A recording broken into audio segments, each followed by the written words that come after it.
I forgot something essential. I'm an expert. Well, that makes you an expert. So we do have one expert here on the panel, the internet-approved expert. The woman said she heard Earhart saying KHAQQ calling, and she was on or near a little island at a point near. Then she said something about a storm and that the wind was blowing, and said, we'll have to get out of here, and then we can't stay here long.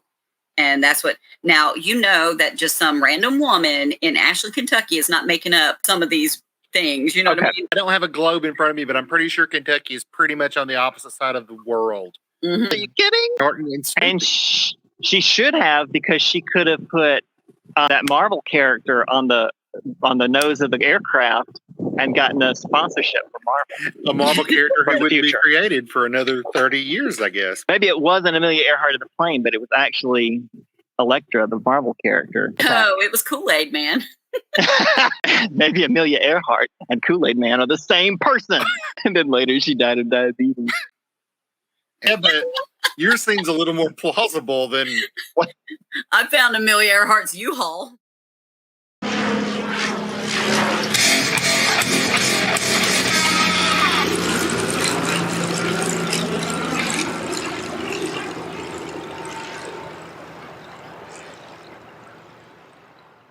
Tethered, where we're live streaming the world, and today we are live streaming, well, kind of a historic spot. We've already been here, so it's not a new historic spot, but it's a new discussion.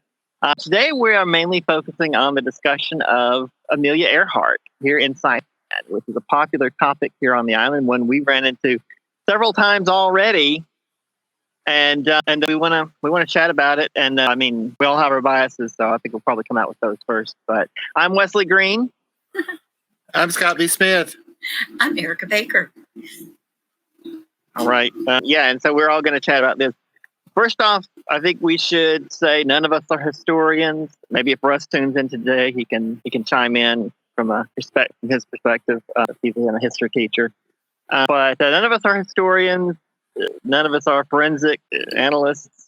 We're just three people doing a travel show, and I found this topic interesting. I hope you guys are down for chatting about it. What do you guys think?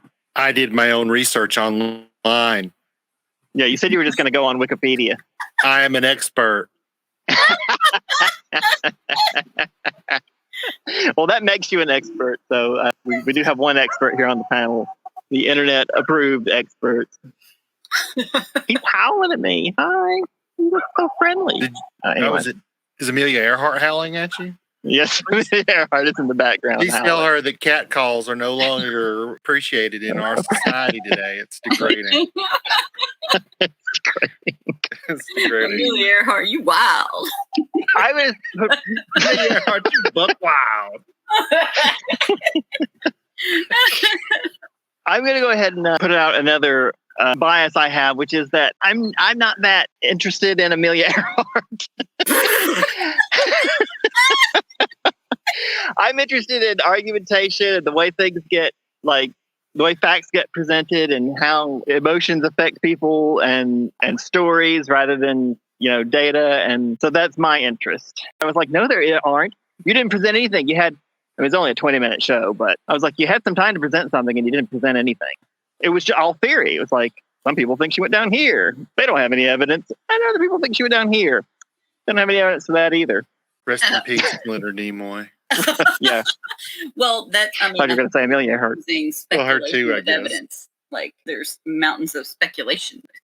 Mountains of speculation. There is some evidence. It's not that there's no evidence, but we're pretty light on it. And none of it is like anything that just puts a nail in the coffin and says, this is the end of the argument. There's no way. There's no nail in the coffin of Amelia Earhart's. Oh. No. Well, she didn't have a coffin, I don't think.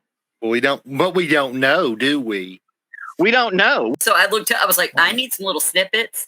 And so it's just the theories. I found those and then just looked into like why the Navy would have stopped the search so quickly. Why would they? I'm outraged. As a taxpayer, I want to know why they didn't keep searching for Amelia Earhart. Erica, do you have an answer for that? Didn't they search for I do. Yeah, 10 days, 10 whole days. Okay, but look, y'all, that's $51.5 million that would cost to maybe not find her in the $51.5 sky. million. So That's a lot for a search. I mean, That's what was spent that's what in was 10 spent. days. Yeah. Right. So yeah, I mean, Wow.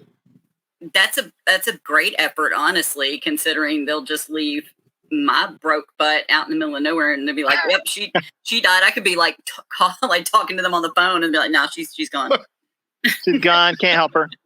So what's the official I want to answer see this for what realized. happened? Like, The official answer, they just said that she and Noonan crashed and died in the Pacific Ocean, and they Okay. So searched for 10 days, and then they're like, "Well, that was money spent." And you want me to say what I said? And you know, R.I.P. or rest in power, Earhart, pouring out for our homies. But for one up for the homies, done. like, why didn't they You're just like a net. just knit a large net across the entire Pacific Ocean? Please fly over this net. No, I mean, there was a ship that she was supposed to be able to get to just in case too, and it was like the Coast Guard should have been out there Itasca.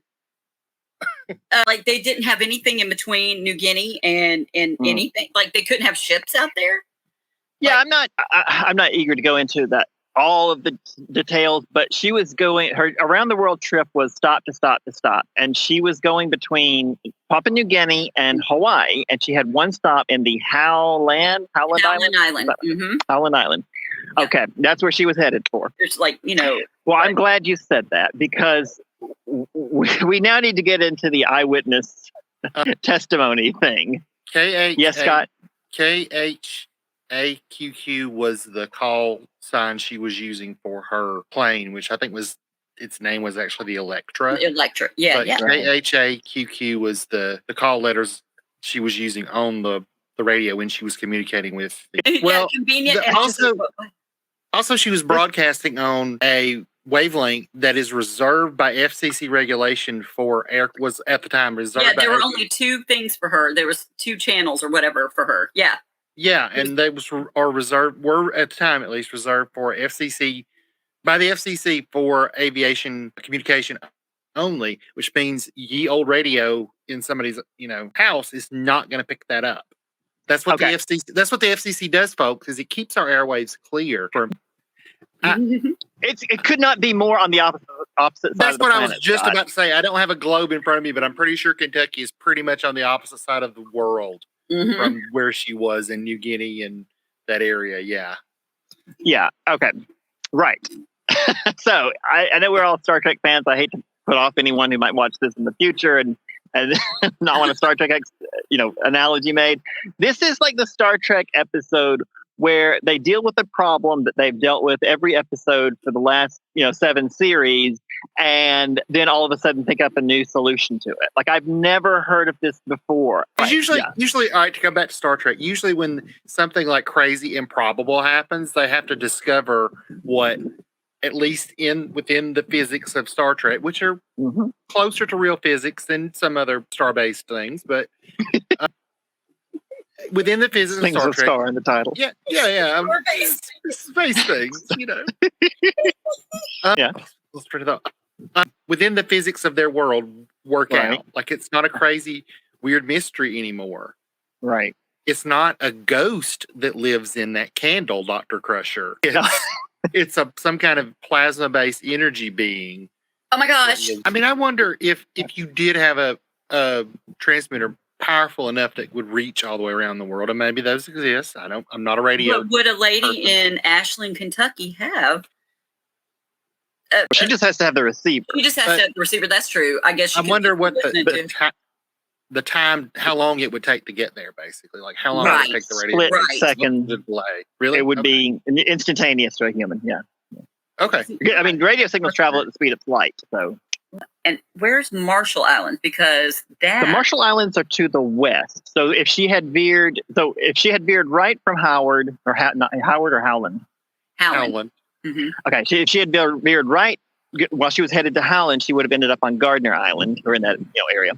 And if she'd veered left, end up in the Marshall Islands, which includes some atolls. And I think the best guess it would have been some sparsely or unpopulated island. Well, to the left. one of the other theories is that she and Noonan were captured in the Marshall Islands by the Japanese. So here's how we get to Saipan. Right, Right. Exactly. I'm trying to segue us over there to Saipan. You're bringing us around. I wanted to talk a little in the front end of the episode here about all the other theories.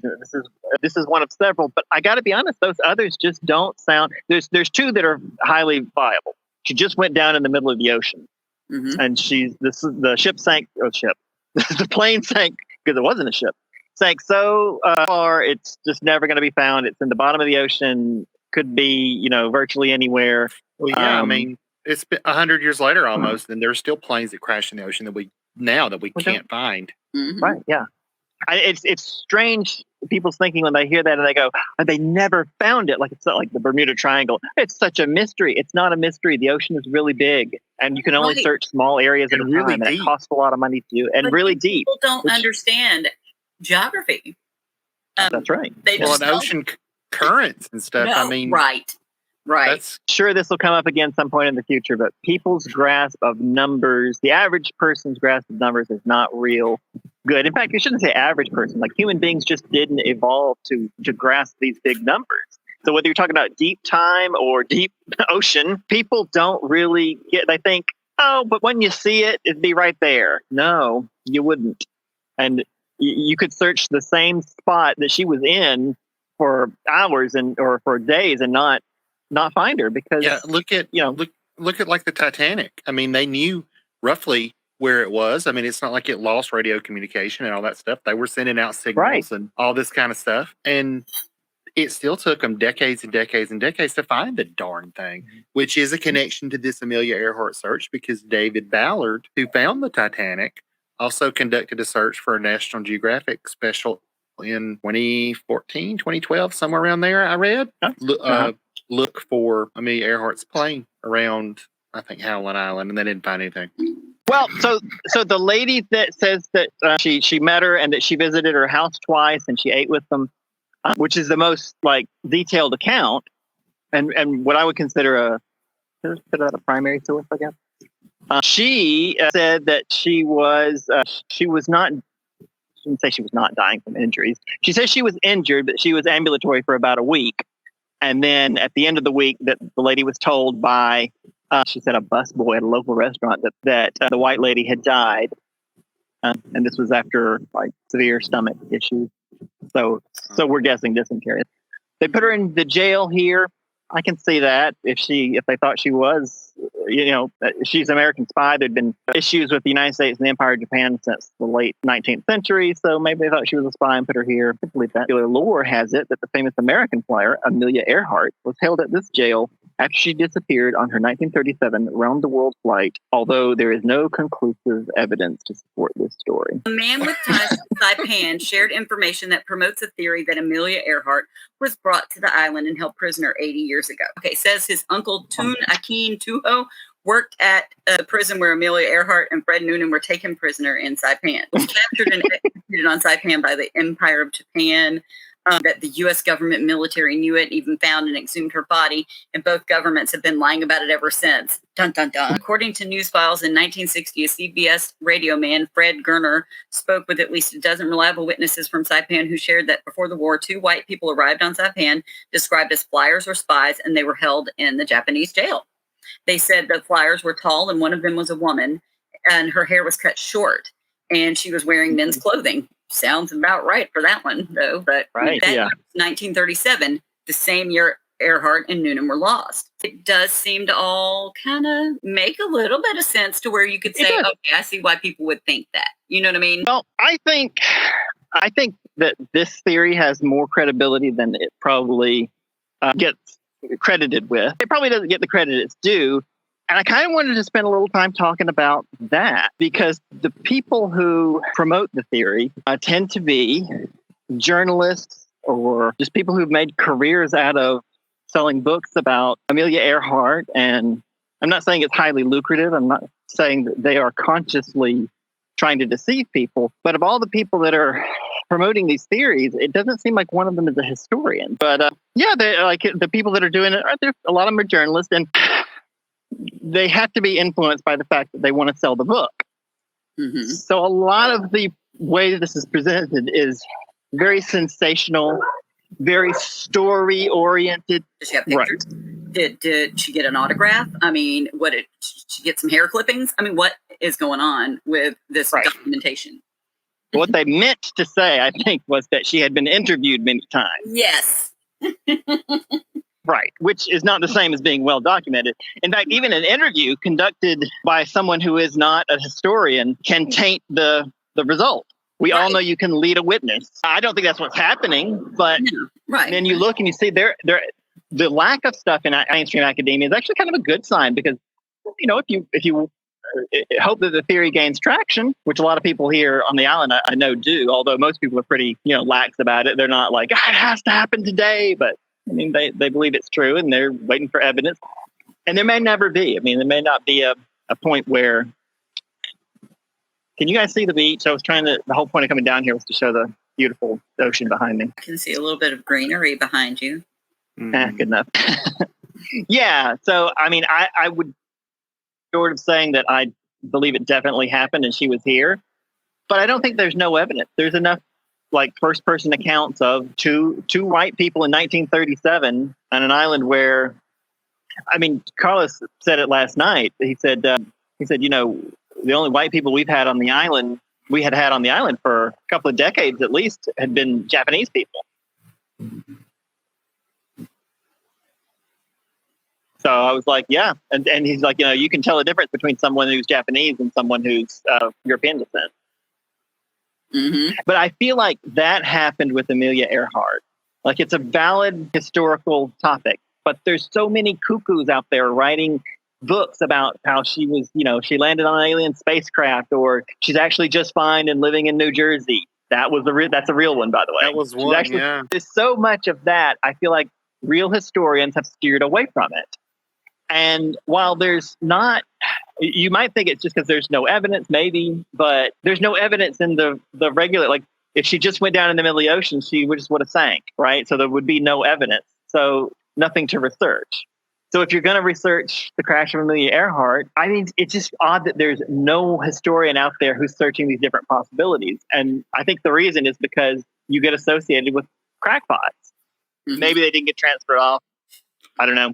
So they've been here on the island, but they were attacked by the Americans. A lot of things were destroyed when the Americans attacked. So possibility. Also possible that the Americans took the documents and put them into classified, files and were sitting off in Washington somewhere. It's possible one day someone could declassify the documents and we could find out, but it's possible they don't exist. If I can digress for just a second, they've made Charles Xavier ambulatory again in the comics, and I do not appreciate it. Why did they do that? What? Did they give him Rockette's legs? Because I would like that.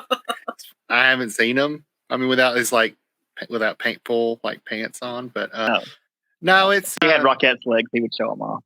Yeah, he totally would. He would be like, I haven't been able to show these off in a long time. Here we go. No, I don't know why they decided to go that route. I always thought it was good representation, which the X-Men have kind of always been about, was representation of people. To have somebody who was handicapped as one of the most powerful people in the world, really, and all that. I would never disparage Actual Ham, by the way. No, Actual Ham is really good. It is. It's actually good. Oh, on the New Jersey thing, I was going to say. So the guy that wrote the book on the New Jersey thing, he got sued by the lady who obviously his life got disrupted by this claim that she's Amelia Earhart.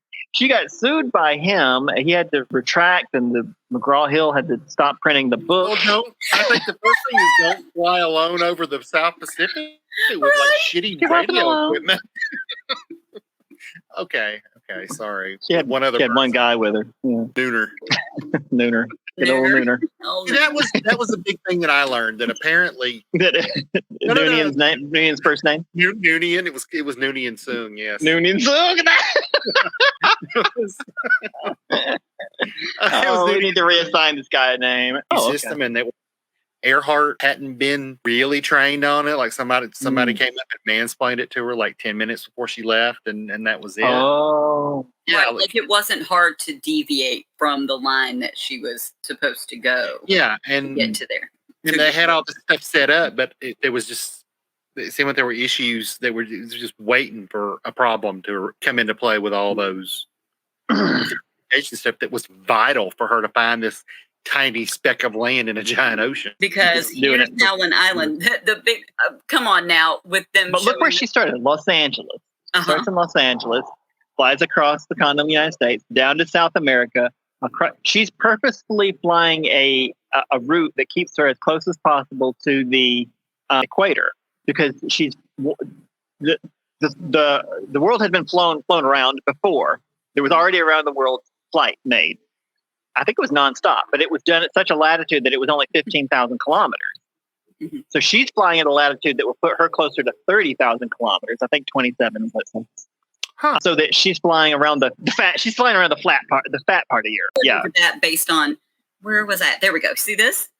Yeah. Okay. See, here's Capitol Hill over there, Saipan. I like how it's just Capitol Hill on there, though. So she was here in Papua New Guinea, and then she's supposed to head her line. She's supposed to be headed towards Hawaii, and that's this way. And then Howland is somewhere over this way, and then Baker Island is where people said she might have ended up. No, Baker Island or something right here. Well, she definitely would not have flown due north to where we're at now, which is what you got marked there, Capitol Hill. That's Saipan. Because you would have to go, Right. She would have had to flown due north. She wasn't that bad. The nobody in this in this situation was that bad off. Right. So it's plausible to say, they could have fallen into the ocean right here. So I wonder if I have written down, do you guys remember the name of the atoll where she was supposed to have crashed and the Saipan theory? Mm-hmm. So it looks like that shows the Saipan theory in red, that she would have flown slightly left or north of her intended route and landed at that atoll. Then because that and Saipan were part of the Japanese Empire, she would have been collected up and taken to Saipan, which was the closest, civilized place. Astounding that there had been, in that amount of time, there had been transatlantic flights, and she was the first person to fly across. I was like first person better than first woman, because that's like saying, well, a man did it, now I'm going to do it. But she was the first person to fly from Hawaii to California. Well, and that was the thing too. I think in that transmission, she said she was going to be on 3150 or whatever, and she was going to move up to 61, whatever the next number was, 62, whatever. Yeah, 6210. Yeah. Higher frequency. She didn't. Right. She kept broadcasting on that same frequency, even though she was saying, well, I'm moving to the other one, but she kept broadcasting on that one because they heard her. On all the equipment. And I mean, but it's one of those shit happens things, I'm sure, but. Well, what I read too was that some of that stuff had been replaced and removed and replaced, and the communication stuff was new stuff that they had just put in there, and it sounded really not cobbled together, but really a lot of stuff sort of married together that maybe shouldn't have been. Mm-hmm. Identity theft is not a joke. Not at all. I've just sold your identity. I always think it's funny how they call it identity theft. It's money. They're going for money. They're not really trying to pretend to be you. They're not going to the grocery store in a wig and saying, "I'm Irene." They're just trying to steal your money. When you said that, it felt like you were narrating a Japanese, mid 20th century Japanese film. I love his show.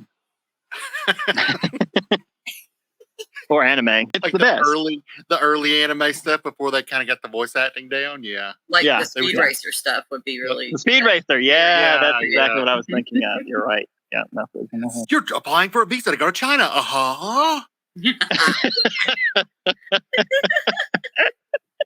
Yeah, that was in my head. That's what was happening. But I'm glad I could bring that to life. Except real Chinese people working at the consulate instead of Speed Racer. Well, racing is really expensive. One would imagine. Yeah, it is expensive, but you can win. Especially when you do it so speedily. Especially if you're Amelia Earhart.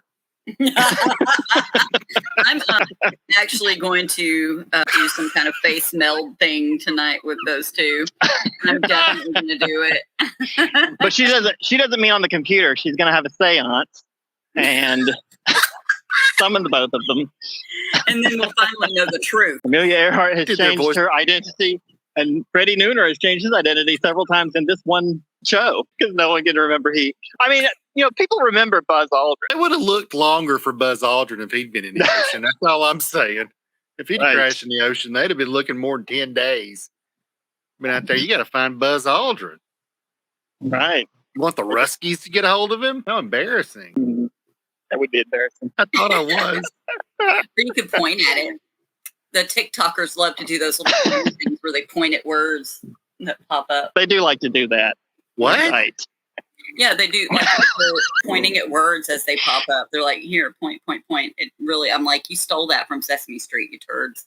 Like, this is not You turds. Hey, You worthless pointing turd. Don't make fun. That's the best educational content some of those people have ever had. Well, Have you seen I'm the just schools saying, here like, lately? but they use it for stupid reasons on TikTok. I love Sesame Street. Yeah, not knocking Sesame Street. It was the greatest thing our country ever did. I mean, well, it's still on the air. I mean, let's not use the past tense, but yep. If this stream ever turned against Sesame Street, I would quit and protest. Well, I don't plan for that to happen, so I know. I feel like we can avoid it. It's a hollow threat. I mean, I gotta be honest. Sesame Street has never pissed me off, so they come after me. No.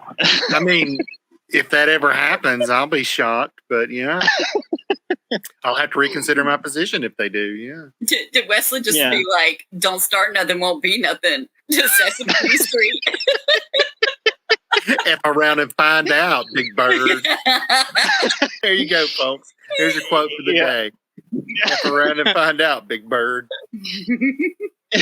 Are we starting the Sesame Street dispute this episode? Yeah, we're starting beef with Sesame Street. I think we already have. Oh, well.